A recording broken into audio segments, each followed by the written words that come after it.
മടങ്ങി വരുന്നു മറ്റൊരു വാർത്തയിലേക്ക്. കരുവന്നൂർ കള്ളപ്പട ഇടപാട് കേസിൽ കെ രാധാകൃഷ്ണൻ എംപിയെ ഇന്ന് എൻഫോഴ്സ്മെന്റ് ഡയറക്ടറേറ്റ് ചോദ്യം ചെയ്യും. രാവിലെ ഇഡിയുടെ കൊച്ചിയിലെ ഓഫീസിലാണ് അല്പസമയത്തിനുള്ളിൽ അദ്ദേഹം ഹാജരാവാൻ എത്തുന്നത്. കേസിൽ അന്തിമ കുറ്റപത്രം നൽകുന്നതിന് മുന്നോടിയായിട്ടാണ് ഈ നീക്കം. ബാങ്കിൽ തട്ടിപ്പ് നടന്ന കാലയളവിൽ CPM ജില്ലാ സെക്രട്ടറിമാരിൽ ഒരാളായ കെ രാധാകൃഷ്ണനെ ഇഡി ചോദ്യം ചെയ്യുന്നത് ആ സമയത്ത് നടന്ന ഇടപാടുകൾ സംബന്ധിച്ച് ചോദിച്ചറിയുന്നതിന്റെ ഭാഗമാണ്.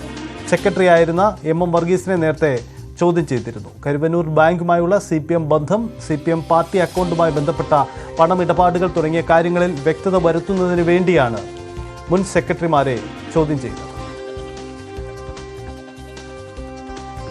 ഡാനി ഇപ്പോൾ ചേരുന്നു. ഡാനി, ഈ കരുവന്നൂർ ബാങ്ക് ഇടപാടുമായി ബന്ധപ്പെട്ട വിവാദങ്ങളിൽ ഇഡി നടത്തുന്ന അന്വേഷണത്തിൽ ഏറ്റവും സുപ്രധാനമായ ഒരു നീക്കവും ചോദ്യം ചെയ്യലുമാണ് ഇന്നത്തേത് എന്ന് തർക്കമില്ല. കാരണം കെ രാധാകൃഷ്ണൻ അവിടെ എത്തുകയാണ്. എപ്പോഴേക്ക് രാധാകൃഷ്ണൻ ഇഡിക്ക് മുന്നിൽ ഹാജരാവും? കൊച്ചിയിലെ ഓഫീസിന് മുന്നിലാണോ അദ്ദേഹം എത്തുക?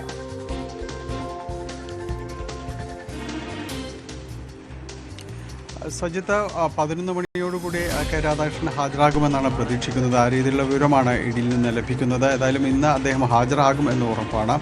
ഇതിനു മുൻപ് 2 തവണ അദ്ദേഹത്തിന് നോട്ടീസ് നൽകിയിരുന്നു. അപ്പോൾ പല കാരണങ്ങളൊന്നും പാർട്ടി സമ്മേളനവും പാർലമെൻറ്റ് സെഷൻ അടക്കമുള്ള കാരണങ്ങൾ ചൂണ്ടിക്കാണിച്ചാണ് അദ്ദേഹം അതിൽ നിന്ന് ഒഴിവ് നേടിയത്. പിന്നീടാണ് ഏപ്രിൽ 7-ന് ശേഷമുള്ള ഒരു തീയതിയിലേക്ക് നിശ്ചയിക്കുകയും ചെയ്തത്. ഏതായാലും ഇന്ന് ഹാജരാകും എന്ന് തന്നെയാണ് മനസ്സിലാക്കുന്നത്. ഇതിൽ ഏറ്റവും പ്രധാനം ഇത് അന്തിമഘട്ടത്തിലേക്ക് അന്തിമഘട്ട കുറ്റപത്രം സമർപ്പിക്കേണ്ടതുണ്ട്. 1ാം ഘട്ട കുറ്റപത്രം 2023 സമർപ്പിച്ചിരുന്നതാണ്. 55 പ്രതികളുള്ള കുറ്റപത്രത്തിൽ അത് CPM-ന്റെ പ്രാദേശിക നേതാക്കളാണ് അതിൽ ഉണ്ടായിരുന്നത്. ഇതിനുശേഷം പിന്നീട് വിശദമായ രീതിയിലുള്ള ചോദ്യം ചെയ്യൽ അടക്കം വലിയ രീതിയിലേക്ക് കാര്യങ്ങൾ പോയിരുന്നില്ല. അതിനുശേഷം ഇപ്പോൾ അതിൻ്റെ ഒരു അന്തിമഘട്ട കുറ്റപത്രം മാർച്ച് അവസാനം മുമ്പ് സമർപ്പിക്കുക എന്ന ഒരു നിർദ്ദേശമായിരുന്നു ഉണ്ടായിരുന്നത്. അതിൽ കെ രാധാകൃഷ്ണൻ്റെ ചോദ്യം ചെയ്യൽ നീണ്ടുപോകുന്നത് കൊണ്ടാണ് ആ കുറ്റപത്രം സമർപ്പിക്കലടക്കമുള്ള കാര്യങ്ങൾ നീണ്ടുപോയത്. ഏതായാലും അത് അന്തിമഘട്ടത്തിലേക്ക് നീങ്ങുന്നു എന്നതാണ് ഇതിൽ നിർണായകമാകുന്നത്.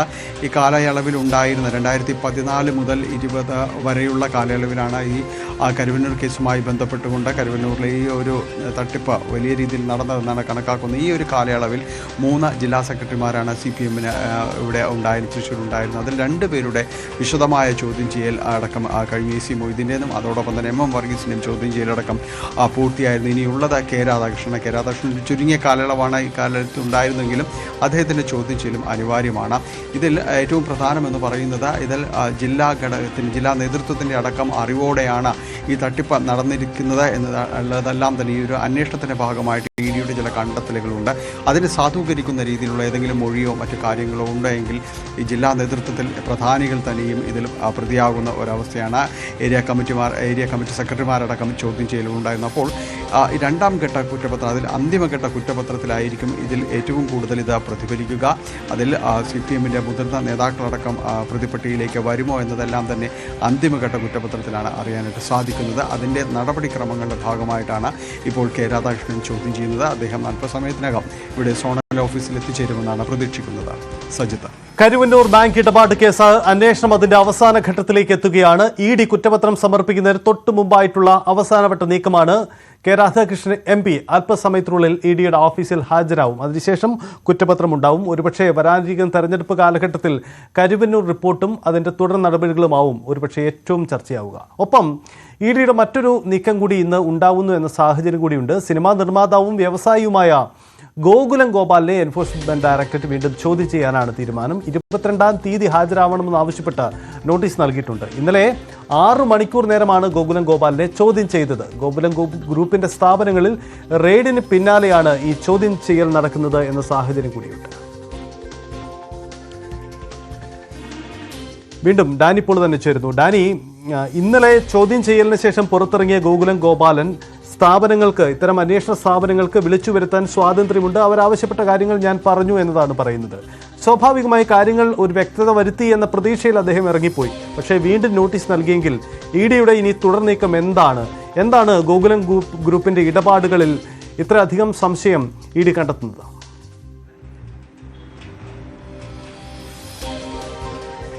സജിത്ത് 2022 തുടങ്ങിയ അന്വേഷണത്തിൻ്റെ ഭാഗമായിട്ടാണ് ഇപ്പോഴും ഗോകുലം ഗോപാലിനെ വീണ്ടും ചോദ്യം ചെയ്യുന്നത്. തുടർച്ചയായുള്ളൊരു ചോദ്യം ചെയ്യലടക്കം നടക്കുന്നതെന്നാണ് ഇ ഡി നൽകുന്ന ഒരു വിശദീകരണം. കാരണം ഇത് കഴിഞ്ഞ കുറേ നാളുകളായിട്ട് ഇതിനിടയ്ക്ക് പലതവണയും ചോദ്യം ചെയ്യലടക്കമുള്ള കാര്യങ്ങൾ ഉണ്ടായിരുന്നതായും പറയുന്നുണ്ട്.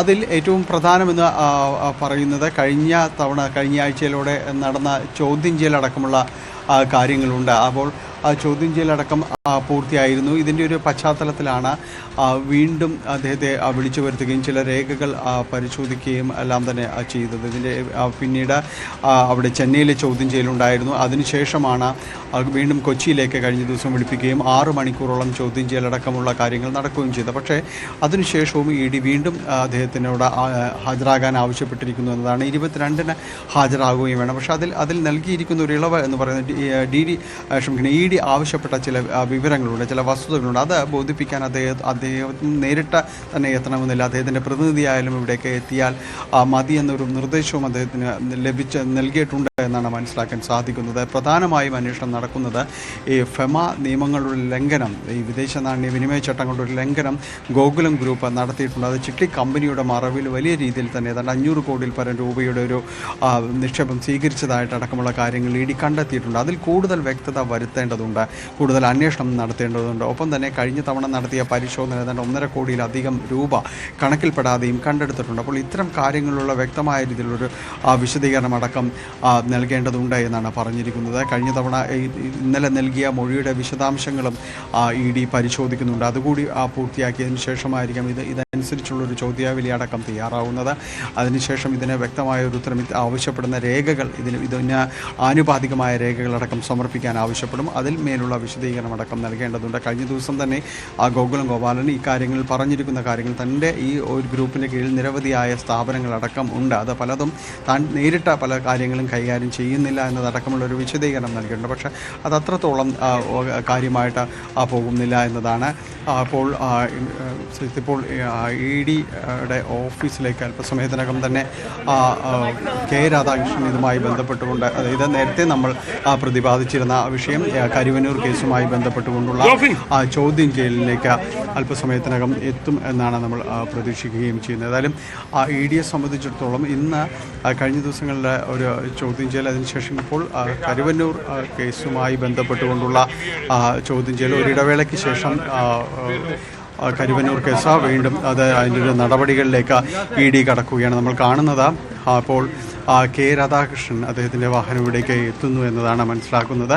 അത് കരുവന്നൂർ കേസുമായി ബന്ധപ്പെട്ടുകൊണ്ട് നടക്കുന്ന ചോദ്യം ചെയ്യലുകളുടെ ഒരുപക്ഷെ ഒരു അവസാനവട്ട നടപടിക്രമങ്ങൾ എന്ന് തന്നെ പറയാവുന്ന സ്ഥിതിയാണ് അദ്ദേഹത്തിൻ്റേത്. അതിൽ ഇപ്പോൾ കെ രാധാകൃഷ്ണൻ ഇപ്പോൾ എത്തിയിരിക്കുന്നു എന്നതാണ്. അദ്ദേഹം ഇപ്പോൾ ഇ ഡി ഓഫീസിലേക്ക് വരുന്നു.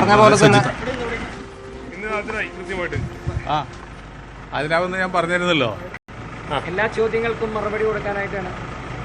എന്താ ചോദ്യം വരുന്നതെന്ന് അറിയില്ല. വന്നു കഴിഞ്ഞാൽ എനിക്ക് അറിയുന്ന കാര്യങ്ങൾ പറയും. കരുവന്നൂരുമായി ബന്ധപ്പെട്ടുകൊണ്ട് സാറിന്റെ കാലത്തും അഴിമതികൾ നടന്നിട്ടുണ്ട് എന്നുള്ളൊരു കണ്ടെത്തലാണ്, അല്ലെങ്കിൽ അങ്ങനെയായിരുന്നു കാര്യങ്ങളൊക്കെ? അത് ചോദിക്കട്ടെ, അപ്പം പറയാം. ഇപ്പം നിങ്ങൾ ആദ്യം അഡ്വാൻസ് ആയിട്ട് പറയണ്ട. എല്ലാം ഹാജരാക്കിയിട്ടുണ്ട്, എല്ലാം ഹാജരാക്കി. ആവശ്യപ്പെടുന്നതിന് മുന്നേ ഹാജരാക്കി.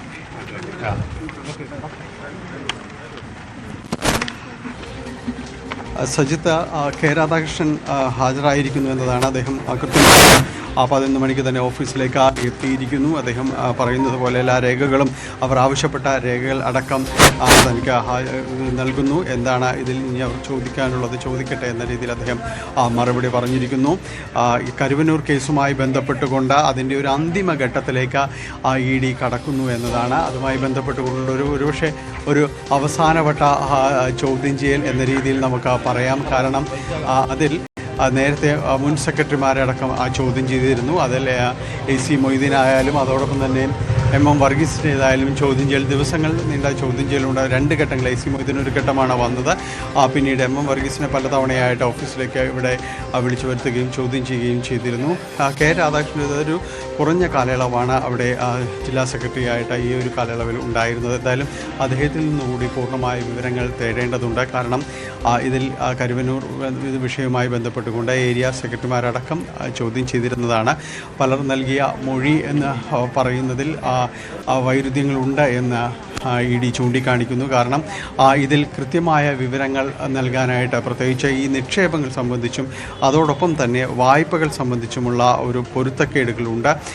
ഈ ജില്ലാ നേതൃത്വത്തിൻ്റെ അറിവോടെ അവരുടെ നിർദ്ദേശപ്രകാരമാണ് ചില വായ്പകൾ നൽകിയിട്ടുള്ളത് എന്നതാണ് ഒരു ആരോപണമായി ഉയർന്നിട്ടുള്ളത്.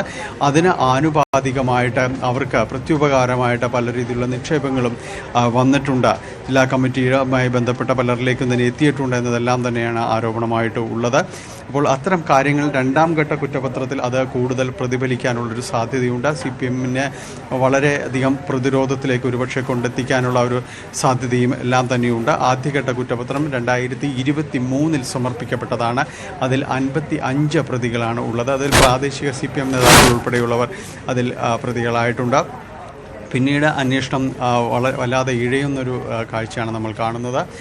അതിനുശേഷമാണ് ഇപ്പോൾ വീണ്ടും അതിൻ്റെ ഒരു അന്തിമഘട്ട കുറ്റപത്രത്തിൻ്റെ നടപടിക്രമങ്ങളുടെ പൂർത്തീകരണത്തിലേക്ക് വേണ്ടി കാര്യങ്ങൾ കടന്നിട്ടുള്ളത്. മാർച്ചിൽ കുറ്റപത്രം നൽകണം എന്നതായിരുന്നു ഇതിൻ്റെ ഒരു നിർദ്ദേശമായിട്ട് ഉണ്ടായിരുന്നത്. പക്ഷേ അത് കെ രാധാകൃഷ്ണൻ്റെ ചോദ്യം ചെയ്യൽ നീണ്ടുപോകുന്നത് കൊണ്ട് അത് സാധ്യമായിരുന്നില്ല. എന്തായാലും ഇപ്പോൾ കെ രാധാകൃഷ്ണൻ 2 തവണ ഇതുമായി ബന്ധപ്പെട്ട നോട്ടീസ് അയച്ചിട്ടും അദ്ദേഹത്തിന് പല കാരണങ്ങൾ കൊണ്ട് ഔദ്യോഗികമായ തിരക്കുകൾ കൊണ്ട് തന്നെ പാർലമെൻറ്റിൻ്റെയും അതോടൊപ്പം തന്നെ പാർട്ടി ചുമതലകളും എല്ലാം ഉള്ളതുകൊണ്ട് തന്നെ അദ്ദേഹത്തിന് എത്താനായിട്ട് സാധിച്ചിരുന്നില്ല. ഇപ്പോൾ അദ്ദേഹം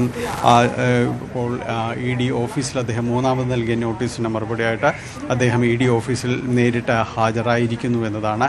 അതിലും ചോദ്യം ചെയ്യൽ സമയത്തിനകം അതുമായി ബന്ധപ്പെട്ടുള്ള നടപടികളിലേക്കെല്ലാം തന്നെ നീങ്ങുകയും ചെയ്യും. പ്രധാനമായും അറിയേണ്ടത് ഈ നിക്ഷേപം സംബന്ധിയായ കാര്യങ്ങളിൽ ജില്ലാ നേതൃത്വത്തിൻ്റെ എന്തിടപെടലുകൾ ഉണ്ടായിട്ടുണ്ട് എന്നതാണ്.